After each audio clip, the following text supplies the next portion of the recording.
glorifies fear in darkness, things that are opposite of God's nature. Na bagamat, yan po ay kinagigiliwan, kasiyahan ng ibang mga kabataan, pero sa Diyos kabaliktaran.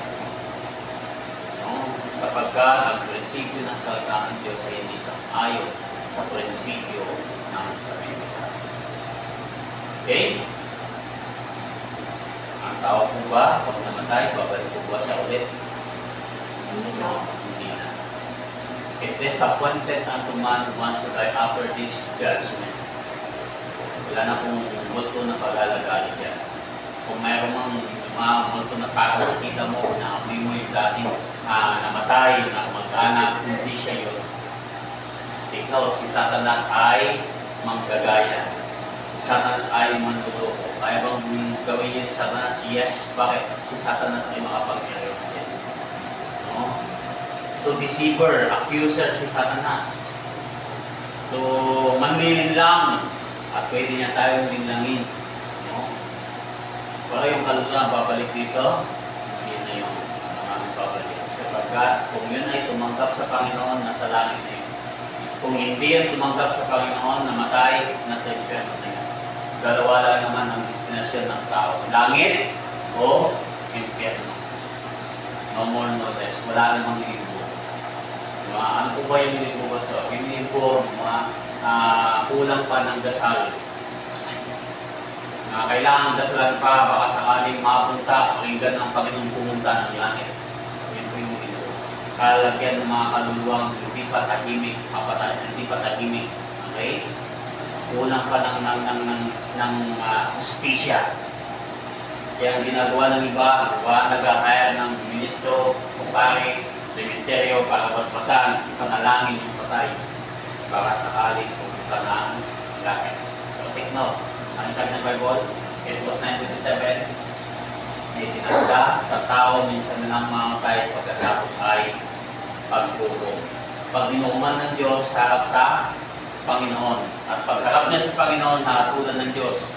Kung yan ay tumanggap sa Panginoon, mayroon pa na ng palataya, sabihin ng Panginoon na actual ka sa aking kailan.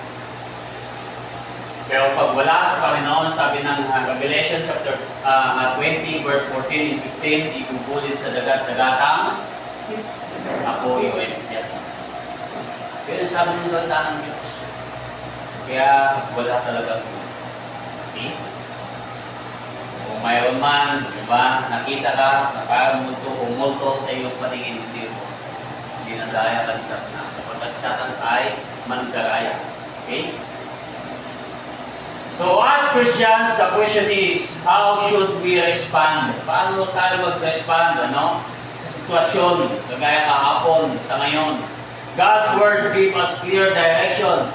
We are children of light and we must walk in the light even when the world celebrates darkness. Kahit ang buong mundo ay nagsiselebrate ng ganitong celebrates darkness, dapat tayo makisang-ayon sa sapagkat hindi tayo naniniwala na ang kaluluwa ay babalik. Okay? At the same time, diba, yung ba lang, mga kusulong. Kaya sa school, wala lang pasok pa ganun pagka-halupin. So, kaya mga kusulong. Okay? So the reality of darkness. The world celebrates what God warns against. Halloween has roots in ancient pagan tradition. Sapagkat ang Halloween ay nagsimula yan o nag-ugat yan sa ancient pagan tradition. Ano po yung pagan tradition? Kasi nag-uwing pagan tradition, pag-aalay yan sa ibang Diyos na hindi Diyos na lumikha sa lahat, kundi Diyos. Na kung saan sineselebrate ito, nag-bonfire sila, pero ang sa likod nun, connected to spirits and the dead, bad spirit. Today, it often involves symbols of witchcraft, death, and fear. All things that belongs to the kingdom of darkness. Sa madaling sabi, it's all about darkness. Ang practice po ng Halloween. Kadiliman. Okay, kadiliman. That's why witchcraft, kaya may mga nag-focus ng witchcraft, no? Parang demonyo, no? And so on and so forth. Kasi nga, that is totally darkness. Ang sabi ko ng Bible, huwag tayo makipagsang-ayon sa darkness. So, di ba po, sa gitna ng kadiliman, ang isang anak ng Diyos dapat nagliliwanag.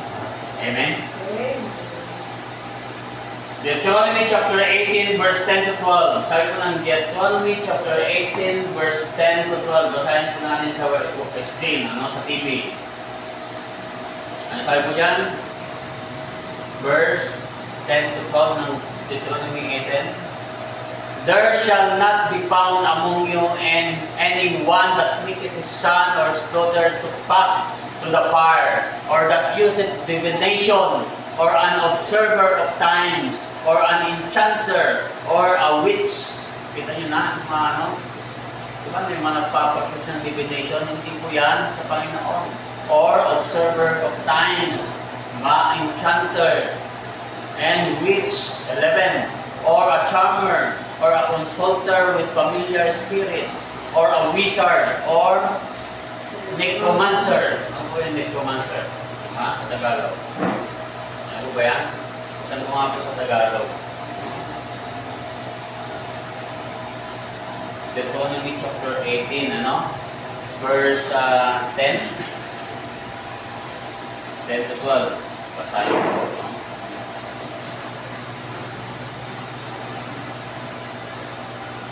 Sabi dito, huwag makakasumpong sa iyo ng sinumang nagpaparaan sa apoy ng kanyang anak na lalaki o babae, nanguhula, nagmamasid ng mga pamahiin. Pati pamahiin, maraming nabubuhay na hindi makaalis-alis sa pamahiin. Sino sa ating mga naniniwala sa pamahiin? Ang dami natin mga pamahiin. Okay? May lakad ka sana, may tumaan na pusa, tumawid, sabi mo,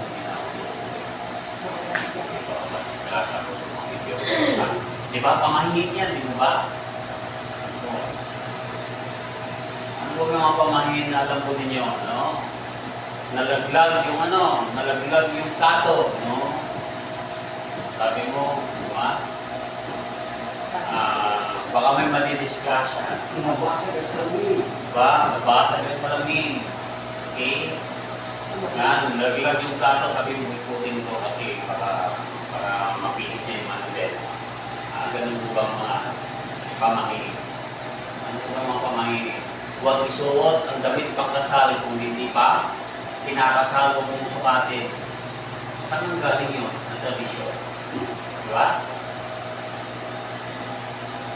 Parang napaganda, pag sukatin mo muna, di ba? Bago kasi pag hindi mo sinuwa, mamaya, yung mismo sa kanila sinuwa ko, hindi pala kasya. Tutok pala, Pilit pala masyado, hindi ka na makahinga. Hindi ka masyadong matuwa. Di ba? Wala pa akong pagkakataon. Kung mga ganong pamahiin ay wala akong kinalaman yan, sa buhay ng isang Kristiyan. Sapagkat, sabi ng Panginoon, greater is He that is in you. Mas malakas, mas dakila ang ating Panginoon na nasa atin. Na kailanman hindi po tayo tatalaban ng mga bagay na yan sapagkat yan ay sa diablo. Kasi pag ikaw ay nasa Panginoon na, hindi ka pabayaan na gagawin ng Diyos. Okay? Masasaktan. Verse 11. Hotel ko lang po, Nagmamasid ng mga pamahiin, encantador o manggagaway. Baka hindi na naniniwala pa sa manggagaway dito. Nagpapalaway, nagpapandila, albularyo. Hindi po yan. Saan ang Bible? Encantador o manggagaway. Bago hindi po yan sa Panginoon. Yan ay gawain po ng diablo. O encantador ng mga ahas. Naniniwala kayo, nangingipag sanggunian sa mga masamang espiritu. Ang tawag ko, no?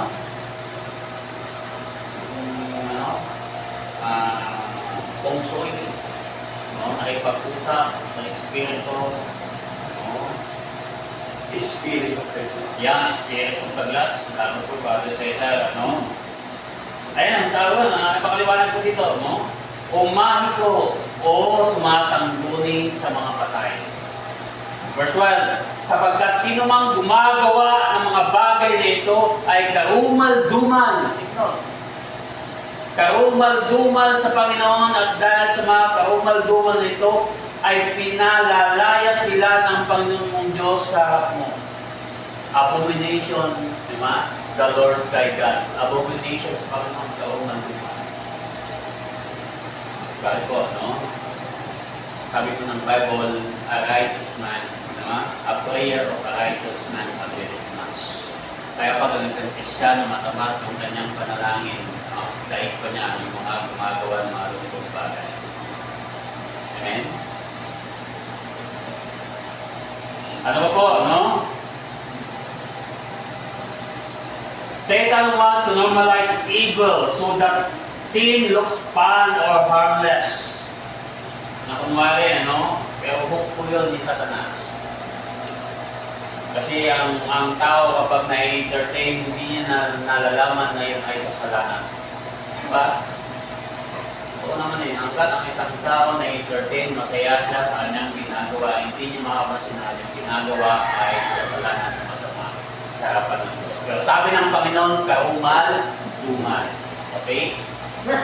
So Christian must remember that what looks like entertainment can sometimes be adored with spiritual danger. Kaya tayo po'y mag-ingat, ano? At tayo po'y mag-impluensya ng buhay sa mga hindi pa po nakakilala sa Panginoon. Kaya nga sabi po ni Apostle Paul kanina, diba? Noong una kayo lumalakad sa dilim. Pero ngayon, nakakilala ka sa Panginoon, huwag nang lumakad sa dilim mo makipag-sang-ayon sapagkat ikaw ay anak na ng Diyos. Amen. Kaya kung marami pa tayong matututunan at malalaman sa salita ng Diyos, kung lagi-lagi tayo po ay umatin ng church services kagaya po ito. Amen. Dati hindi ko naman alam yan. Diba? Pero nung ako ay lagi kong nagbabasa ng salita ng Diyos, nakikinig ng salita ng Diyos, nabubuksan ang aking isipan. At nawa, kaya din po kayo. Nung ako ay nakakilala sa Panginoon 17 years old. Dito ang 17. That is, 17 ako nakakilala sa Panginoon. Okay? At mula nung nagtuloy-tuloy na ako sa Panginoon. Okay? At marami pa tayo magagawa sa Panginoon kung bata ka pang nakakilala sa Diyos. Kaya mga limang binata nito, panalangin sa Panginoon. Magpatuloy kayo sa Panginoon, magkapamilya kayo na lang sa Panginoon, ay yung mga anak ninyo balang araw nasa Panginoon. Kayo yung pamilyang pinakamaganda, pinakamasaya na naglilingkod sa Panginoon. Kaya huwag tayo maingit sa sanglibutan, huwag tayo maingit sa ginagawa nila. Diba? Nagiinuman, pagkatas mag-inuman, nagsusuntukan, nagpapalahaw. Diba? Napupunta lang sa alak, yung pera, pagkatapos, di ba?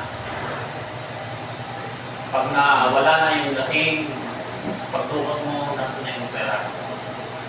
Yung wala nakapunta lang sa iba. Okay? Masakit pa ang ulo. Pag nasubahan mo, susuba ka pa. Hindi ko maganda. Yan po ay lahat ay sa kadiliman. Okay, kailangan hindi po nagturo ang Panginoon ng paglalasing. So the call to walk in the light. God called us to walk in the light as a Christian. We belong to Jesus, not darkness. Amen? Ephesians chapter 5 verse 8, you were once darkness, but now you are light in the Lord. You are now the light of the world.